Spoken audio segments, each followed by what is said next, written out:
বৃহস্পতিবার অমিত শাহের সঙ্গে টানা ৪৫ মিনিট বৈঠক করেন শুভেন্দু অধিকারী।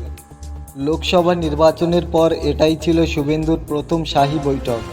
সোশ্যাল মিডিয়ায় বার্তা দিয়ে রাজ্যের বিজেপির নেতা তথা বিরোধী দলনেতা শুভেন্দু অধিকারী বৈঠকের কথা জানিয়েছেন। পাশাপাশি তিনি কী বিষয় নিয়ে আলোচনা করেছেন তাও জানিয়েছেন। সোশ্যাল মিডিয়ায় শুভেন্দু অধিকারী বলেন, তিনি আজ অমিত শাহের সঙ্গে ৪৫ মিনিট ধরে বৈঠক করেছেন। তার কথা অমিত শাহ ধৈর্য সহকারে শুনেছেন।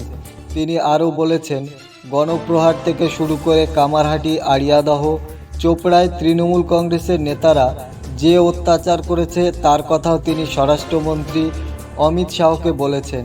শুভেন্দু অধিকারী বলেন, কামারহাটি, আড়িয়াদহে, চোপড়ায় টিএমসি নেতা তাজিমুল ওরফে জেসিবি এবং জয়ন্ত সিং যেভাবে মহিলাদের উপর অত্যাচার করেছে তার কথা আমি বলেছি।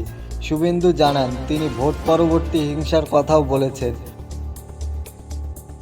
অমিত শাহ হিংসায় আক্রান্তদের খোঁজখবর নিয়েছেন বলেও জানিয়েছেন। শুভেন্দু অধিকারী জানিয়েছেন, চোপড়া ও কোচবিহারের নারী নির্যাতনের মর্মান্তিক ফুটেজ রয়েছে। এমন একটি ইউএসবি ড্রাইভ অমিত শাহের হাতে তুলে দিয়েছেন।